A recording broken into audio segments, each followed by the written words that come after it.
সময় সংলাপে স্বাগত জানাচ্ছি আমি তুষার আব্দুল্লাহ। সময় সংলাপে আমার সঙ্গে যোগ দিয়েছেন ডক্টর মোহাম্মদ আব্দুল মজিদ। আপনাকে স্বাগত সময় সংলাপে। আমরা যে অর্থ বছর 2015-16 যে অর্থ বছরে একটা মাঝামাঝি অবস্থায় এখন আছি, সেই জায়গা থেকে যদি রাজস্বর কথা বলি, যে রাজস্ব আদায়ের চিত্রটা মানে আপনি পর্যবেক্ষণ করছেন কিনা এই মুহূর্তে? কারণ আদায়ের একটা লক্ষ্যমাত্রা আছে, একটা বড় আকারে। অবশ্যই, ধন্যবাদ। হ্যাঁ, অর্থ বছরের এই সময়টা এটা এদিকে আর ওদিকে দুই দিকে তাকানোর একটা ব্যাপার আছে, এবং আমরা রাজস্ব আয়ের যদি ট্রেন্ডগুলো সবসময় পর্যালোচনা করি অতীতের থেকেও, তাহলে দেখা যায় যে সাধারণত প্রথম 6 মাসে একটু নিম্নগামী থাকে এবং পরের 6 মাসে যে সেটা পিক আপ করে। এখন আমরা জানুয়ারি মাসে দাঁড়িয়ে আছি, আমাদের অতীতের রেকর্ডটা তুলনামূলকভাবে অতটা ভালো না, মানে এটা হয়নি আর কি বা ইত্যাদি, কিন্তু তবুও আমাদের আশাবাদী থাকতে হবে এই জন্যেই যে আমরা এবছর যে টার্গেটটি ধরা হয়েছে সেটি, যেহেতু আমাদের বাজেটটিও বড়, আমাদের বাজেটের আকার বাড়ছে, কারণ আমাদের অর্থনৈতিক অ্যাক্টিভিটিস, আমাদের উন্নয়ন কর্মকাণ্ড, যেমন এবছরের এডিপিতে আমাদের পদ্মা সেতুর ব্যাপারেই তো আমাদের একটা বড় বরাদ্দ রাখতে হয়েছে। তো এইসব কারণে আমাদের বেশ কিছু উন্নয়নমুখী ব্যয় এবং এবছর পে স্কেল দেওয়া হয়েছে এবং সেটার জন্য একটা ব্যয় বাড়বে। এই অনিবার্য কিছু ব্যয় বাড়ানোর কারণেই বাজেট কিন্তু আসলে বড় এটা হয়েছে। এখন সেই বাজেটের বড়র সাথে সিম্পল ম্যাথ হিসেবে হিসাব করলেই যদি দেখা যায় যে আমার এনবিআর এর টার্গেটটি অবশ্যই একটু বেশি হচ্ছে বা হয়েছে, কারণ রাজস্বের দুইটা খাত থাকে, একটা হচ্ছে এনবিআর রাজস্ব আর একটা হচ্ছে নন এনবিআর রাজস্ব। এখন নন এনবিআর রাজস্বের মধ্যে হচ্ছে এই বিটিআরসি বা অন্যান্য গভর্নমেন্টের যে সমস্ত কর্পোরেশন বা আরো অন্যান্য যেগুলো আয় হচ্ছে, তারও একটা গ্রোথ থাকতে হবে, স্বাভাবিক। কারণ গত অর্থ বছরে বা আমরা সাম্প্রতিককালে দেখছি যে জ্বালানি তেলের দাম, আমদানি মূল্য নিশ্চয়ই অনেক কমে গেছে, সুতরাং সেখানে আমি আগে যে ভর্তুকিটা দিতাম সেই ভর্তুকির পরিমাণ দিতে হচ্ছে না, প্লাস রেভিনিউ, টিএনটি খাতেও আমার রেভিনিউ বাড়ার কথা বা ইত্যাদি। তা সুতরাং এখানেও একটা গ্রোথ প্রত্যাশিত, এবং এই গ্রোথটা বেশি চাপ দিয়ে করার এই জন্যেই যে কারণ এইটা যারা আয় করে তারা সরকারেরই বা সরকারের নিয়ন্ত্রণাধীন বিষয়, সুতরাং সেখানে একটা খুব স্বচ্ছ জবাবদিহিতা এবং স্ট্রং একটা হিসাব কিতাব নিলে দেখা যাবে যে সেখানে ভালো একটা রাজস্ব আসতে হবে বা আসার পরিবেশ আছে। এখন সেখানে যদি দেখা যায় বা আমরা যেটা দেখেছি, বাজেট যখন প্রাক্কলন করা হয় তখন ওনাদের গ্রোথটা অর্থাৎ নন এনবিআর এর গ্রোথটা দেখানো হয়েছে খুব সামান্য, এই কত যেন 20, তাও না, ও অতীতের চাইতেও খুব বেশি না। তো ফলে ওই চাপটা অঙ্কের হিসাবে, হ্যাঁ মানে সিম্পল ম্যাথ হিসেবে ওই চাপটা যেই পড়ে গেছে এনবিআর এর উপরে, যেহেতু টোটালটা বেশি, নন এনবিআর সেইভাবে গ্রোথ হয়নি, তো ফলে এনবিআর এর উপরে যে গ্রোথটা শেষ পর্যন্ত প্রায় 30% মতো গ্রোথ দেখা গেছে। এখন গত 3-4 বছরে আমাদের গ্রোথের জেনারেল এটা হচ্ছে 12% বা 13% রাজস্ব প্রবৃদ্ধির হারটা। এখন সেই রাজস্ব প্রবৃদ্ধির 12-13 এগেনস্টে 30 টার্গেট নিয়ে যাওয়া, যেমন গত বছর বোধহয় কিছুটা 136 হয়েছে, যদিও একটা ফিগারের একটু ইয়ে আছে, বাংলাদেশ ব্যাংকের সাথে বা গভর্নমেন্টের ট্রেজারির সাথে হিসেবটা রিকনসাইল করতে হয়, তা সেখানে তবু আমি ধরে নিচ্ছি যে 136 হয়েছে, তাহলে সেইটার থেকে 176, মানে ইট ইজ অ্যাবাউট 30%। এই গ্রোথটার জন্যে রাজস্ব দপ্তর তারা তো অবশ্যই প্রচেষ্টা চালাচ্ছেন, তাদের কর্মসূচি কর্মপরিকল্পনা আছে, কিন্তু বাস্তবতা হলে তো একটা কথা আছে, যদি আমি রাজস্ব আহরণ করব যেখান থেকে, সেখানে যদি আমার রাজস্ব আহরণ করার উপযোগিতাগুলো যদি না সৃষ্টি হয়, হ্যাঁ অর্থাৎ আয় থাকলে আয়কর, হ্যাঁ আপনার আয় থাকলে আমি আয়কর পাবো, আপনি আমদানি করলে আমি আমদানি শুল্ক পাবো, আপনি ভালো কেনা বেচা করলে, খাওয়া দাওয়া করলে আমি ভ্যাট পাবো, এ তো বাস্তবতা কথা। সেইটা যদি সেইভাবে স্পিড আপ না হয় বা করা না যায়, তাহলে আমি শুধু কর পেতে থাকবো, পাইবো, বা আমি রেভিনিউ, সেবা খাতে তো ভ্যাট বেড়েছে, হ্যাঁ সেবা খাতে ভ্যাট বেড়েছে, কিন্তু সেবা খাতের তো বিস্তৃতিও প্রয়োজন হবে। যেমন আমরা এবছর দেখছি বা বেশ কিছুদিন দেখা যাচ্ছে যে আমাদের পর্যটন খাতে যতটা বিনিয়োগ করা হয়েছে, যতটা কাজ ঠিক ততটা, যেমন এইবারই আমি দেখলাম যে আমাদের কক্সবাজারে ওই দিন রাত্রে সব বুকিং সব বাতিল করতে হয়েছে, এটা 31st নাইট, এখন এটা বাতিল করতে হয়েছে, ফলে মানুষ ওই হোটেলগুলোর ওদের যে ইনভেস্টমেন্ট তারা তো সেই রিটার্ন পাচ্ছে না, এটা আমার বাস্তব কথা। সুতরাং ওখান থেকে আমি যে ভ্যাট পাইতাম সে ভ্যাট তো পাবো না। তো এই ধরনের প্রতিটা জিনিস সূক্ষ্মভাবে দেখতে হবে যে আমার যেখান থেকে রেভিনিউটা আসবে আমি যেটা সবসময় বলি যে খেজুর গাছের থেকে আমি রস চাচ্ছি, but I must see that whether my খেজুর গাছ ইজ সজল সচ্ছল সজীব সতেজ আছে কিনা, থাকতে পারছে কিনা বা ইত্যাদি। ও ভালো থাকলে আমি আমি আমি রস পাবো। যদিও আমি ইদানিংকালে বাদুড়কে খুব একটা দোষ দিচ্ছি যে সে নিপা ভাইরাসের একটা কারণ, কিন্তু বাদুড়েরও তো একটা সব্যাখ্যা মানে এরকম বাদুড় আছে এই রাজস্ব আদায়ের ক্ষেত্রে তো বাদুড়, সেটাই বলছি আমি প্রতীক হিসেবে আনছি আর কি, যে আমি বাদুড়কে বললাম তুমি নিপা ভাইরাসের। বাদুড় বলছে যে আমাকে একা বলছেন কেন, আপনার তো আরো কারণ আছে, সেগুলোকে আপনি করছেন না বা ইত্যাদি। শুধুমাত্র আমি চাচ্ছি যার কাছ থেকে চাচ্ছি সে কেমন অবস্থায় আছে, কি অবস্থা। সুতরাং ইকোনমিকে গতিশীল করতে হবে, বিনিয়োগ বাড়াতে হবে। এই জায়গাতে আমি আবার ফিরবো একটা বিরতি থেকে এসে, একটু আপনার কাছে জানতে চাবো যে এই ভ্যাটের যে আপনি বহুবার বলেছেন যে ভ্যাটের এলাকা প্রসারের দরকার আছে, নতুন নতুন খাত বের করার দরকার আছে, এটা অর্থমন্ত্রীও বলেন এবং আপনারাও বিভিন্ন সময় বলেছেন আপনার অভিজ্ঞতা থেকে। কিন্তু সেখানে যতটা আক্রমণাত্মকভাবে ভ্যাট আদায়ের দিকে যাওয়া হয়, সাধারণ মানুষের একটা কথা হচ্ছে যে আমরা ভ্যাট দিচ্ছি একদম যারা চাকরিজীবী পেশাজীবী যারা আছে তারা দিচ্ছে, কিন্তু ব্যবসায়িক শ্রেণীর কাছ থেকে সেভাবে ভ্যাট আদায় করা যাচ্ছে না। ব্যবসায়িক যারা বড় আকারের লেনদেন করে আপনি যেটা বলছিলেন, সেটার আসলে রহস্যটা কি, সেটা যদি আপনি পুরোটা উন্মোচন না করলেও ইশারা ইঙ্গিতেও যদি বলতে চান, যাওয়ার আগে রহস্য উন্মোচন। ভ্যাট ইটসেলফ একটা রহস্যময় জিনিস, কারণ ভ্যাট এবং কর দুইটাই। হ্যাঁ, ভ্যাট কর তো তবু তার একটা হিসাব, ডাইরেক্ট ট্যাক্স, আচ্ছা ইনডাইরেক্ট ট্যাক্স আসলে কারণ এর নানান নাম আছে। এক সময় এর নাম ছিল বিক্রয় কর, এক সময় কোন কোন দেশে আছে এটা GST, goods and services tax. আমরা এটাকে একটু সুন্দর নামাবলী দিয়েছি মূসক, মূল্য সংযোজন কর। এই মূল্য সংযোজন এবং কর তিনটা শব্দের ভিতরেই কিন্তু নিটিগিটি আছে, এবং এই জন্যই অনেকের মধ্যে ওই ভ্যাট সম্পর্কে একটা কনফিউশন থাকার জন্যই একটা হয়। তবে এটাই একমাত্র কারণ না যে ভ্যাট আদায়ের ব্যাপারে এর প্রভাব থাকবে। বিষয়টা হচ্ছে যে আমাদের দেশের এই যে ইনডাইরেক্ট ট্যাক্স বললাম, হ্যাঁ জ্ঞান নেওয়া হচ্ছে, ওর সাথে যুক্ত করেই নেওয়া হচ্ছে।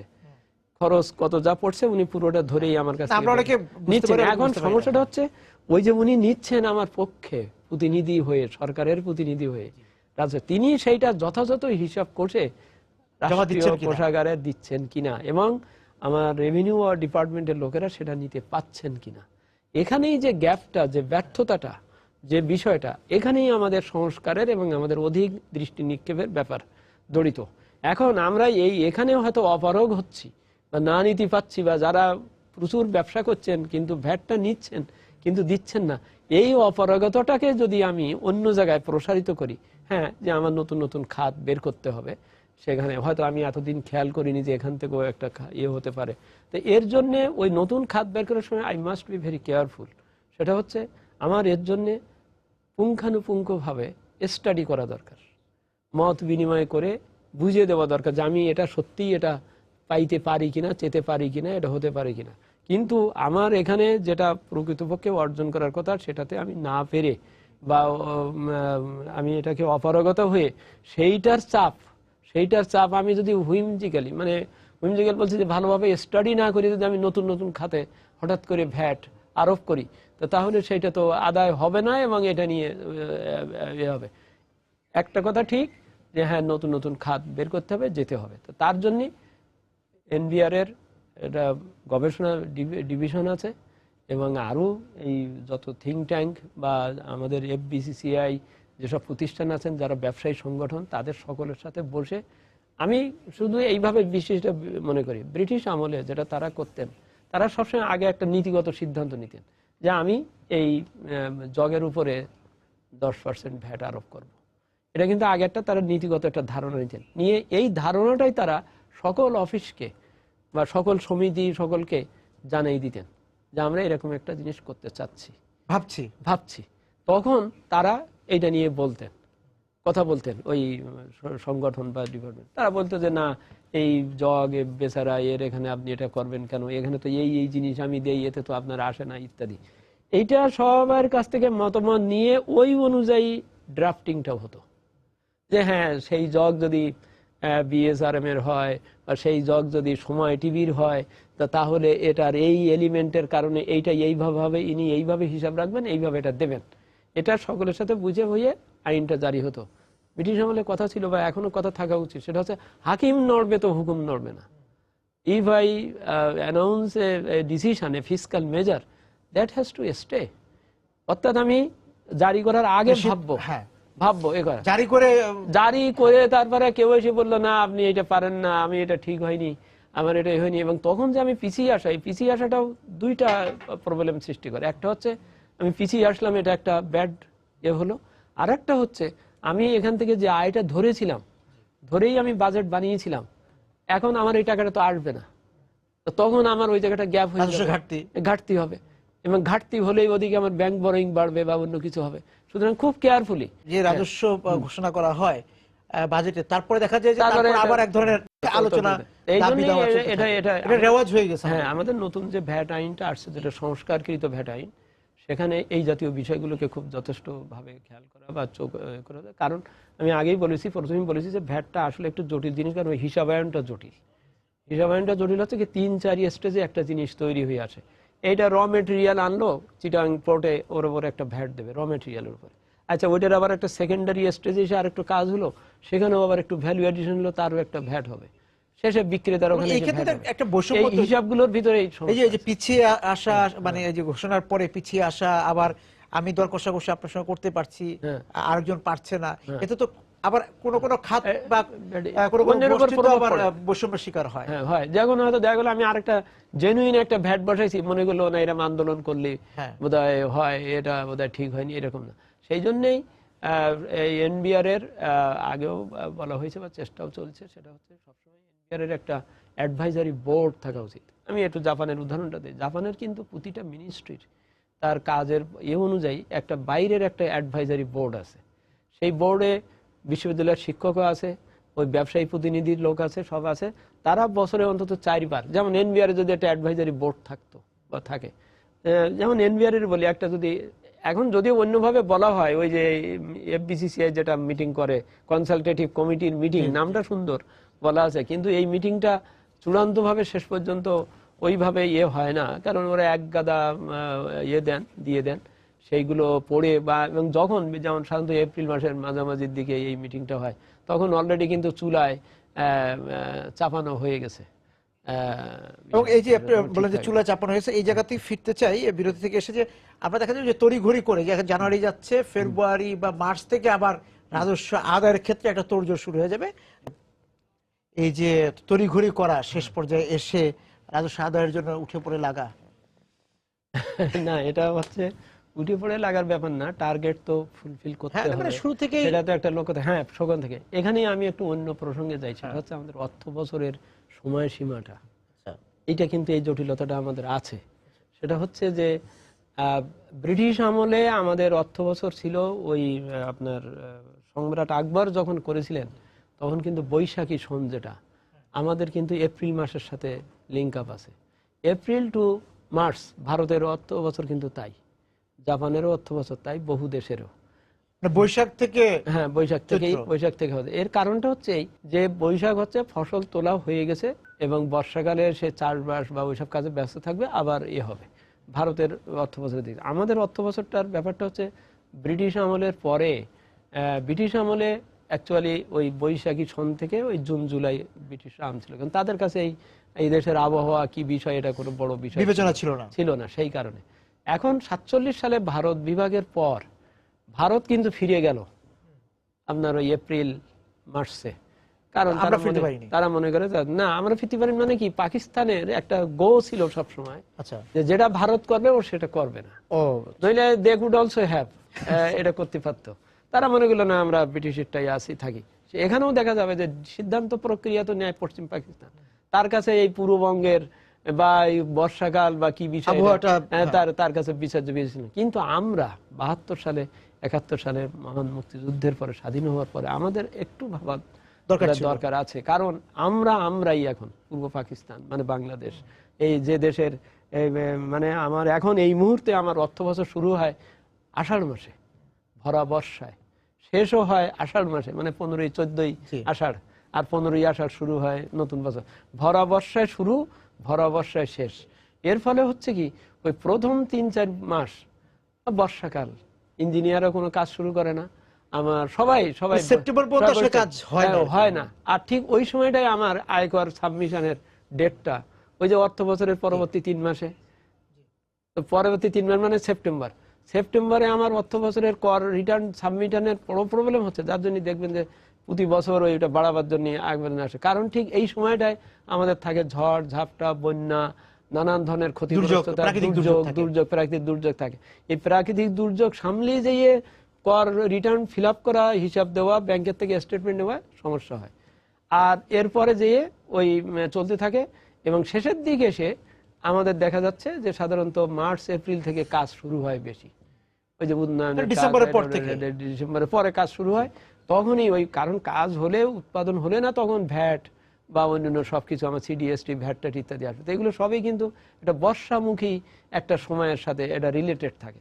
তো এই জন্যই এটা যদি বৈশাখ চৈত্র বা এপ্রিল মার্চ হতো, তাহলে কি হতো, আমি একটি শুষ্ক সময়কে অর্থ বছরের শুরু পেতাম, সুন্দরভাবে কাজের মধ্যে থাকতো। ধানের উঠে, তারপরে আমি তখন যদি ওই 3 মাসের মধ্যে যদি আমার ইনকাম ট্যাক্সের রিটার্নের এটা থাকতো, তাহলে আমি ওই আয়ের পরপরই হিসেবটা নিতে পারতাম।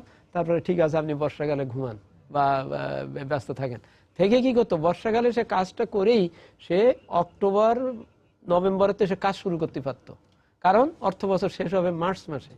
অর্থাৎ পুরো শীতকালটায় সে কিন্তু উৎপাদন এবং সকল করার কাজে সে মনোনিবেশ করতো। তাতে হতো কি, উৎপাদনও ভালো হতো, সবকিছু হতো।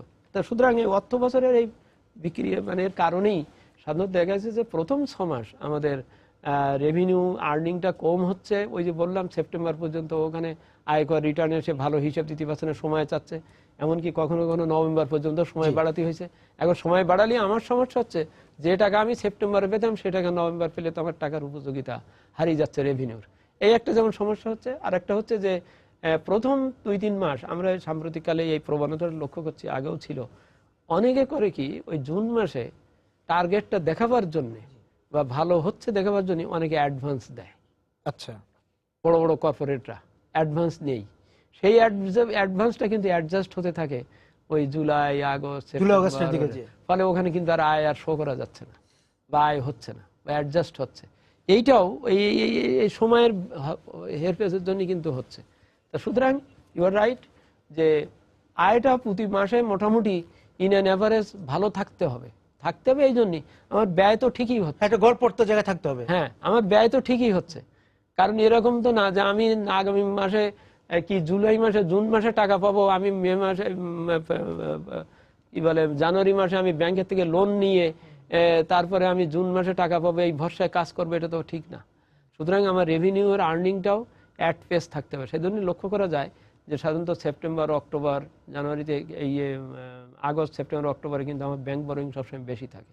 কারণ আমার ওদিকে ব্যয় হচ্ছে কিন্তু আমার রেভিনিউ সাপোর্ট দিচ্ছে না, বাড়ছে না। তো সুতরাং এই সাইকেলটাকে ওইভাবে করতে, এবং এর জন্য আমাদের মনোভঙ্গি, আমাদের মাইন্ডসেটের করতে হবে যে না, প্রথম থেকেই প্রতি মাসে ঋতুর সাথে বা আমাদের উৎপাদনের সঙ্গে, হ্যাঁ, উৎপাদনের সাথে যেন ওইটার সাথে লিঙ্ক আপ হয়, হ্যাঁ, সংগতি লিঙ্ক আপ হয়, তাহলে আমার অটোমেটিক্যালি আমার আসবে। শেষের দিকে তো একটু হবে, শেষের দিকে তো সাধারণত অর্থ বছরের শেষে তো একটু রেভিনিউ বাড়বে বা বাড়ে, এই কারণেই, কারণ সবাই তো হিসাবটা তখন ক্লোজ করে বা করে, এবং একটা হিসাব করে দেয়, আগে হয়তো সেটা করে না। এর জন্য ওই যে আমাদের ব্যাংকগুলোরও যে অর্থ বছর ডিসেম্বর, সেটাও বোধহয় এবছর সকল প্রতিষ্ঠানকে বোধহয় এখন বলে দিয়েছে যে সব বোধহয় জুলাই হতে হবে। তখন কিন্তু এই জটিলতাটা আরো বাড়বে, প্রকট আকার ধারণ করবে। আমি একটা বিরতিতে যাব, এসে একটু আপনার কাছে একটু বিস্তারিত জানতে চাবো যে সপ্তম পঞ্চবার্ষিক পরিকল্পনা আমাদের এখানে তৈরি হয়েছে, সেই জায়গা তো নিশ্চয়ই 5 বছরে আমাদের রাজস্ব আদায় কি হতে পারে, রাজস্ব ব্যয় কোন জায়গাতে হতে পারে, এবং এইখানেই তো এই সংস্কারটা করে নেওয়া ভালো ছিল, কি মনে করেন আপনি? হ্যাঁ, আমি একটু বিরতিতে যাব, এসে আপনি সেখানে রাজস্বর পূর্বাভাসগুলো কি আছে সেটা নিয়ে আপনি আলোচনা করতে পারেন। আপনার যে পূর্বাভাস, রাজস্ব আদায়, ব্যয়, এই জায়গাগুলো যদি আপনি বলেন। আমাদের সপ্তম পঞ্চবার্ষিকী পরিকল্পনাটা কিন্তু অত্যন্ত গবেষণামূলকভাবে খুব চিন্তা করে, প্রচুর ইনপুট দিয়ে তারপরে কিন্তু এটা তৈরি করা হয়েছে। এবং মনে করা হয়েছে যে, প্রত্যাশাও বটে, যে সপ্তম পঞ্চবার্ষিক পরিকল্পনায় যেসব ইন্ডিকেটর আমার ইকোনমিক উন্নয়নের যেসব সূচকগুলো আছে, ইন্ডিকেটর হ্যাঁ। সূচকগুলো আছে, বিশেষ করে আমরা যদি লক্ষ্য করি যে বেসরকারি বিনিয়োগ এবং এগুলো একটা খুব বড় মাত্রায় হবে, এটা হিসাব করেই নেওয়া হয়েছে। এবং অর্থনীতির বিষয়টা হচ্ছে এরকম, শুধু এক জায়গাকে আপনি এ করলে হবে না, ওইটার সাথে পারিপার্শ্বিক, তার সাথে ইন্টারলিঙ্কড যে বিষয়গুলো, যেমন এখানে ওই যে বিনিয়োগটা ধরা হয়েছে, বড় করেই ধরা হয়েছে এবং প্রত্যাশা করা হয়েছে, এবং সেইটার সাথেই মিল রেখে কিন্তু রেভিনিউ আর্নিং হবে বলে ধরে নেওয়া হয়েছে। হ্যাঁ। স্বাভাবিক, এটা লিঙ্ক আপ। কিন্তু দেখতে হবে যে সেই বিনিয়োগ, যে বেসরকারি বিনিয়োগের যে প্রত্যাশাটা সেখানে করা হয়েছে, তাহলে সেই বিনিয়োগের সেই পরিবেশ রচনা করা হয়েছে কিনা। আমরা স্পেশাল ইকোনমিক জোন কথার কথা বলছি যে 100টা স্পেশাল ইকোনমিক জোন করা হবে এই সময়টাতে, এবং এতে 1 কোটি লোকের কর্মসংস্থান হবে।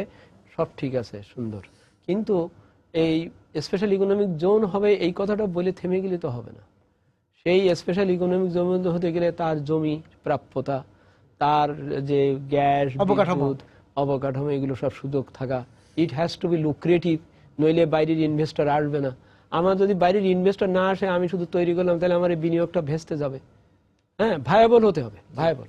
তো ভায়াবল করতে গেলে এর সাথে একটা সুন্দর গান রচনা করতে গেলে যেমন ভালো একজন গীতিকার লাগবে, সুরকার লাগবে, গায়িকা ভালো হতে হবে, সব ভালো হতে হবে, না হলে ভালো গান হবে না। এখানেও তাই, আমি বললাম যে একটি সুন্দর গান চাই, ঠিক আছে, কিন্তু আমার গীতিকার ঠিক নাই, বা আমার সুরকার বোঝে নাই আর কি ঠিক মতন, বা যারা যন্ত্রীরা আছে তারা ঠিক নাই। তো সুতরাং কম্প্রিহেন্সিভ প্ল্যান। হ্যাঁ, কারণ কথাটা বলছে এই জন্য যে গতকালই একজন উদ্যোক্তা, যিনি তারা একটা খুব বড় ধরনের স্পেশাল ইকোনমিক জোন করছেন এই কাছেই, তিনি বলতেছিলেন যে আমি তো শেষে বুঝতেছি না যে আমার ভায়াবলটা আমি কিভাবে এটা এস্টাবলিশ করবো আর কি। আমাকে তো লুক্রেটিভ করতে হবে, আমার এমন একটা ট্যারিফ ঠিক করতে হবে যাতে বাইরের ইনভেস্টর একই সাথে সে আস্থাও চাইবে, পরিবেশও চাইবে, এবং একই সাথে তার জন্য ইকোনমিক্যালি ভায়াবল হতে হবে, নইলে তো সে আসবে না। আমি বানালাম, আমি দোকান খুললাম, বাট দোকানদার আসলো না, খরিদ্দার আসলো না, তো তাহলে তো হবে না। তা সুতরাং একটা কম্প্রিহেন্সিভ উদ্যোগ লাগবে। সেই স্ট্র্যাটেজিগুলো ভাষায় বর্ণনা করা আছে, স্ট্র্যাটেজি আমাদের প্ল্যানিং কমিশনের এতে কিন্তু আছে, স্ট্র্যাটেজিগুলো লেখা আছে, but the translation of those strategies would be more crucial, এবং সেটার জন্যে সকল দপ্তরের মধ্যে কাজের একটা সমন্বয়ের প্রয়োজনটা খুব গুরুত্বপূর্ণ হবে।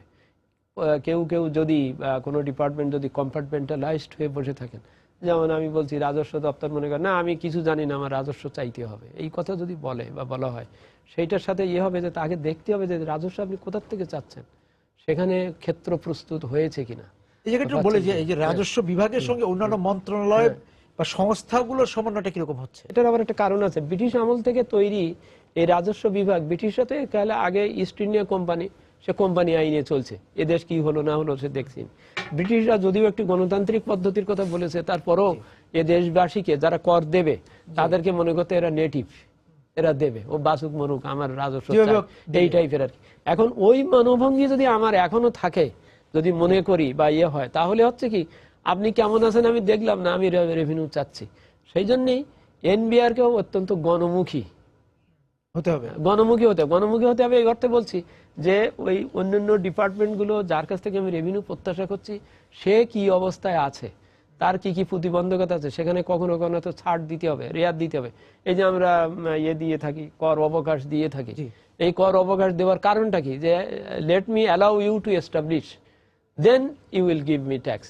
এখন ওনাকে যে 4 বছর বা 5 বছর আমি কর অবকাশ দিলাম, এখন সেই কর অবকাশের টাইম মেনে সে রীতিমতো উৎপাদনে যেতে পারলো কিনা, দেয়া গেল তার জমি কেনা হয়নি, দেয়া গেল যে সে গ্যাস পায় না, পায়নি, তাহলে তো তার ওইটা হলো না।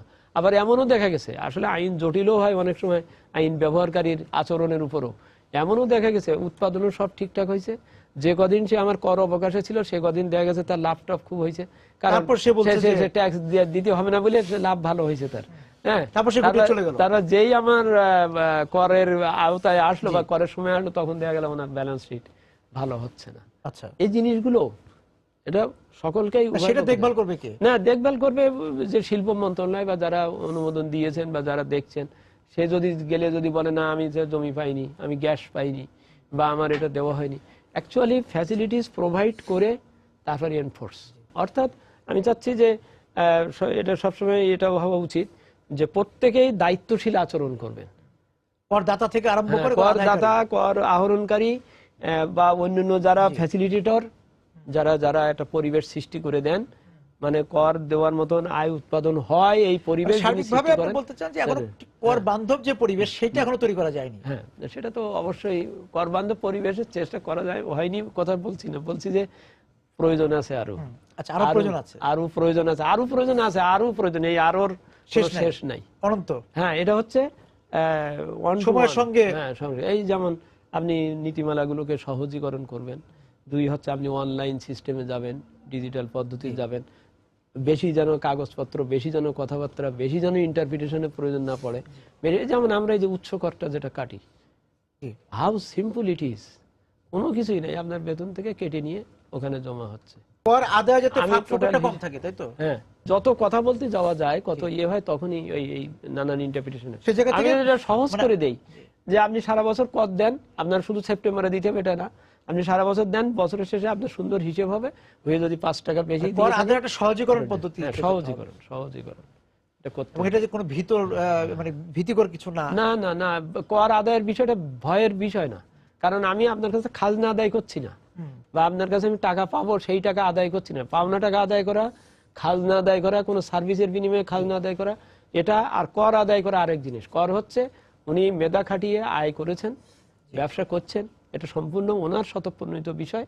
সেইটার থেকে আমি আইনের আওতায় ওনাকে বলছি যে আপনি ওর থেকে একটা সার্টেন হিসাব। এই জায়গাটাই তো মনে হচ্ছে যে এটা মানসিক দূরত্ব আমাদের আছে, আমরা বুঝতে পারছি না খাজনার করের তফাৎটা, সেটাও মনে একটা। ওই জন্য না, আমি সবসময় কিন্তু ওই জন্য বলেছি আগেও, সেটা যে কর আদায় বলি না আমি কোনো সময়, আমি কর আদায় আমি না, আহরণ আহরণ আহরণ বা গ্রহণ, ঠিক আছে, গ্রহণ বা আহরণ। আদায় শব্দটার ভিতরে একটা ঔপনিবেশিকতা বা একটা জোর জবরদস্তি বা একটা শোষকের ব্যাপার আছে, একটা এক ধরনের আর কি, মানে আপনার সাথে আমার আদায় করার সম্পর্ক, তা তো না। আপনাকে অনেক ধন্যবাদ আজকে আমাদের সঙ্গে যোগ দেওয়ার জন্য। দর্শক যারা ছিলেন সময় সংলাপে এতক্ষণ আমাদের সঙ্গে এই কর বিষয়ক আলোচনায়, আপনাদেরকে ধন্যবাদ জানিয়ে শেষ করছি আজকে সময় সংলাপ। দেখা হবে আগামী দিন, সবাই সুন্দর থাকুন।